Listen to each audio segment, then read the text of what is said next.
안녕하세요. 선마 음악쌤입니다. 오늘은요, 튜닝하는 법에 대해서 이야기를 해보려고 해요. 제가 학교에 근무하면서 1년 중에 가장 스트레스 받는 날이 언제냐면요, 바로 오케스트라 발표하는 날이에요. 제가 우리 아이들 데리고 전교생 오케스트라를 하거든요. 전교생이 70여 명 되는데, 왜 가장 스트레스를 받냐면요, 그 발표하기 전에 튜닝을 제가 다 해야 돼요. 전교생이 70여 명 되는데 그 중에 현악기 애들이 한 40명 정도 되거든요. 바이올린 20명, 비올라 8명, 첼로 8명 정도? 그 현악기들을 제가 다 튜닝을 해야 되는 거예요. 그러면 발표하기도 직전에 그 튜닝하느라 제가 진이 다 빠져요. 그러면 아이들한테 튜닝하는 법을 알려주면 되지 않겠냐. 저도 정말 그러고 싶거든요.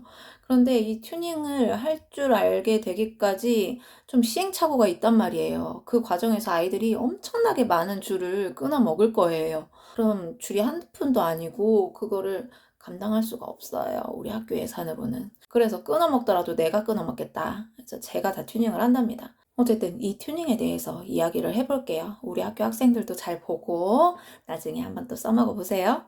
그래서 제일 먼저 사운드 코르셋을 다운을 받아볼게요. 사운드 코르셋을 받으면 이렇게 생겼고요. 저기 톱니바퀴 버튼 누르시면은 기준음, 주파수 설정하는 곳이 있습니다. 440으로 원래 세팅이 되어 있을 건데 우리는 442로 맞출 거예요. 442가 오케스트라에서 가장 표준으로 쓰이는 헤르츠고요. 어떤 오케스트라는 조금 더 자극적인 소리를 내고 싶다. 443으로 맞추는 그런 오케스트라도 있다고는 들었어요. 근데 442가 표준이다 라고 생각하시면 좋겠어요. 442를 맞춰놓고 첫 번째 방법은 기타처럼 튕기는 거예요. 제일 두꺼운 줄이 솔, 두 번째 레, 라, 미, 제일 얇은 줄이 미예요. 솔레라미인데 얘를 기타처럼 튕기면서 이 팩을 돌려보는 거죠. 근데 이 팩을 돌리실 때 주의사항은 기타는 여기 뒤에 톱니바퀴 같은 기어가 있어요. 그래서 웬만큼 틀지 않고서는 줄이 끊어질 일도 없고 줄이 막 풀리지도 않아요. 근데 이 바이올린은 그런 기어는 없고 나무로 만들어졌잖아요. 그렇기 때문에 습도에 굉장히 예민합니다. 가을, 겨울 같은 건조한 날씨에는 이 팩이 수축해요. 수축하면서 잘 풀려요. 반대로 습한 우리나라 장마철 기후에는 어떨까요? 장마철 기후에는 얘가 팽창합니다. 그래서 돌릴 때 뻑뻑해요. 그래서 튜닝할 때 어떻게? 얘를 안으로 밀어 넣으면서 감으셔야 돼요. 또 너무 막 힘줘서 안으로 넣으면은 얘가 나중에 뻑뻑해가지고 잘 돌아가지 않으니까 그 적정한 지점을 잘 찾아야 돼요. 여기 제 바이올린 보세요. 제 바이올린 안으로 이렇게 집어 넣으면서 하니까는 얘가 나중에는 점점 구멍이 커질 수도 있어요. 점점 구멍이 커지면 또 이거 수리 받으러 가야죠. 어쨌든 얘를 솔 돌리면서 이 빨간색 침이 가운데 오도록 솔 했을 때 얘가 가운데 올 때까지 얘를 올렸다가 내렸다가 해주는데 너무 빡 올리면은 막 음정이 막 라까지 올라가니까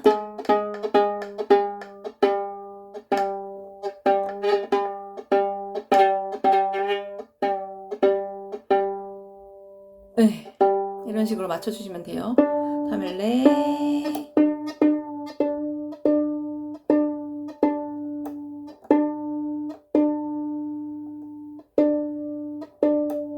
이게 마치 어떤 느낌이냐면 너무 예민한 수도꼭지 느낌이네요. 예민한 수도꼭지 어떤 건지 아시죠? 막 조금만 틀면은 와 너무 뜨겁고 이렇게 조금만 틀어도 아 차갑고 그 중간 찾기가 너무 어렵죠. 예, 튜닝도 그런 식으로 하시면 돼요.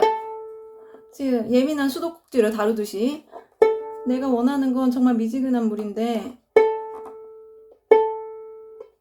라야 라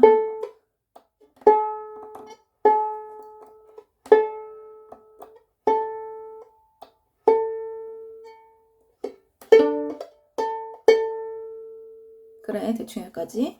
다음에 미 해볼 건데요. 제일 얇은 줄이에요. 이 미줄은요 제일 얇으니까 어떻게 했어요? 장력이 너무 세니까 얘가 팡 나갈 수가 있답니다. 그래서 어떻게 하냐면은 대충 한 4샷 레 정도 맞춰 놓는 거예요. 한음 정도 낮춰서 한 다음에 이 조이개로 오른쪽으로 가면 음이 높아지고 왼쪽으로 풀면 음이 낮아지거든요. 네, 또 감아 볼게요. 너무 확 틀면 안 되고 아주 예민한 수도꼭지를 다룬다. 조이개로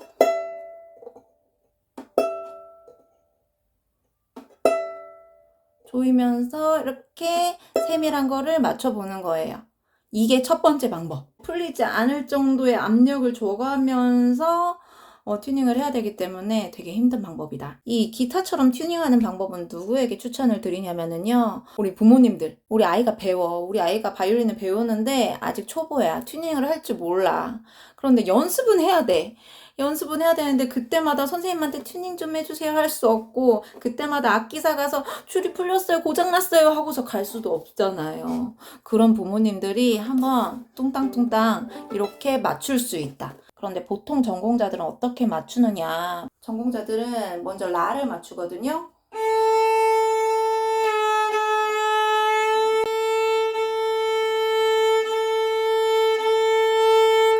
어지간히 안 맞네? 이럴 때는 이렇게 막 줄을 늘리기도 해요. 또 너무 떨어졌네? 이게 A예요. 그럼 여기에서 5도를 들어보는 거예요. 5도의 뻥 뚫린 소리. 좀 부딪히는 소리 나죠?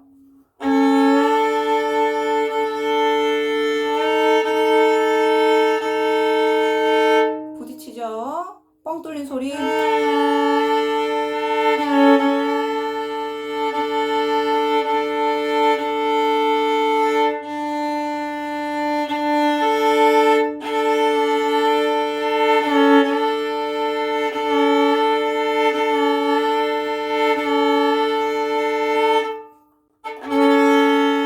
부딪히죠? 부딪히죠?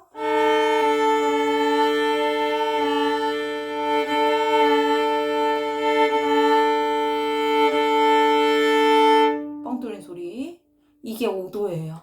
그 다음에 또 레와 솔의 5도를 한번 들어볼게요.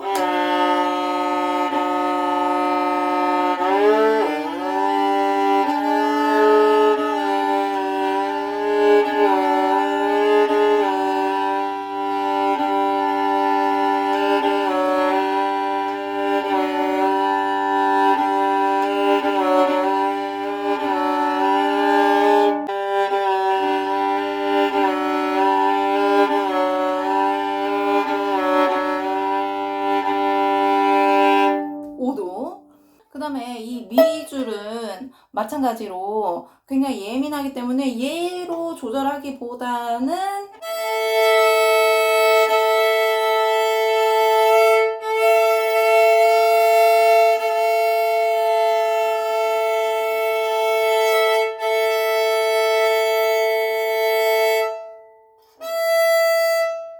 이렇게 맞추시면 돼요. 그리고 또 튜닝을 할 때 활쓰기는 어떻게 하냐면 여기 윗바늘 정도에서 살살 그어주세요. 그 이유는 이렇게 세게 그었을 때 센트가 움직임이 되게 커지거든요. 살살 들어주세요. 저 튜닝할 때 왼손 모양 보셨어요? 솔줄, 레줄 할 때는 제가 악기 머리 이렇게 감싸고 이렇게 했답니다. 왜요? 얘 힘을 주고 이쪽으로 밀어주고 얘는 안쪽으로 밀어주고 해서 이렇게 안쪽으로 밀어서 이렇게 움켜쥐면서 튜닝을 한 거예요. 줄 풀리지 말라고. 그리고 또 이쪽은 제가 어떻게 잡았냐면은 이렇게 잡았어요. 검지로 얘를 밀어주고 얘는 안쪽으로 밀어주고 손 이렇게 움켜쥐고 한 거죠. 튜닝이 이렇게 힘들답니다, 여러분. 그런데 진짜 발표 한번 나가려면은 제가 40여대 튜닝을 해야 되니까 진짜 그날은 손목이 너덜너덜거려서 발표의 생각만 하면 제가 너무 스트레스 받고 무섭고 싫어요. 근데 또 하나 팁을 드리자면 이 팩의 방향에 따라서 여러분들이 조금 더 수월하게 할 수 있는 법이 있는데 줄을 아예 갈아 끼실 때, 줄을 끼실 때 이 팩의 방향을 이렇게 맞춰 놓는 거예요. 이렇게. 그러면 지금 얘가 팩이 이렇게 누워 있잖아요. 그럼 어때요? 제 손도 이렇게 꺾여서 막 이렇게 해야 된단 말이에요. 되게 튜닝하기가 어렵다. 그런데 얘 방향이 이렇게 세로로 세워져 있는 상태면 여기에서 이렇게 까딱까딱거리면 되니까. 지금 이 악기는 다 어떻게 돼 있어요? 지금 다 이렇게 누워 있어요. 근데 얘를 방향을 이런 식으로 해놓으면 어떻게 하면 된다? 이런 식으로 까딱까딱만 하면 되니까 여러분들이 손이 조금 편할 수 있다. 그거는 여러분들이 줄 튜닝할 때 얘를 얼마나 깊이 할지 빼야 할지를 조절도 해야 되고, 또 처음에 줄을 끼워 넣으면 어때요? 줄이 계속 늘어나요. 줄을 맞춰 놓으면 늘어나고 맞춰 놓으면 늘어나고, 그래서 그 늘어나는 것까지 계산을 해서 이렇게 팩의 모양을 정렬을 하실 수 있다면 아주 베스트다. 네, 오늘은 여기까지. 첫 번째 방법은 기타처럼 뚱땅거리면서 사운드 코르셋으로 442피치에 맞춰보기, 솔레라미 맞춰보기. 또 두 번째는 전공자처럼 튜닝하기. 어떻게? 여기 활 윗바날 정도 살살 그어가면서 얘를 돌려주는데, 어떻게? 팩이 풀리지 않게 이렇게 조여가면서 눌러가면서, 얘는 한쪽은 이쪽 방향, 한쪽은 이쪽 방향으로 밀어주면서 돌려본다. 그리고 이 혀는 민감한 줄이기 때문에 한 반음, 한음 정도 낮은 상태에서 이 미세 조이기 얘를 가지고 튜닝을 해본다. 저는 스즈키 사관할 때쯤, 한 초등학교 3학년이었나? 그때쯤에 이 튜닝을 배웠던 것 같아요. 그때쯤 듣는 귀가 생겼으려나? 그때쯤 손에 힘이 좀 생겼다고 선생님이 생각을 했는지 모르겠어요. 그때부터 라라라 피아노로 라 들려주시면 해가지고 이렇게 했던 것 같아요. 근데 그때도 줄을 한 서너 개 끊어 먹고서 이제 좀 감을 잡았던 것 같아요. 처음에 줄 몇 개 끊어 먹고 그런 거 당연한 거니까 몇 개 끊어 먹더라도 나 이거 줄 또 끊어 먹을 것 같아, 무서워, 선생님한테 갖다 줘야지, 악기사 갖다 줘야지 하지 마시고 조금씩 연습해 보세요. 그러면 조금 요령이 붙습니다. 수고 많으셨어요.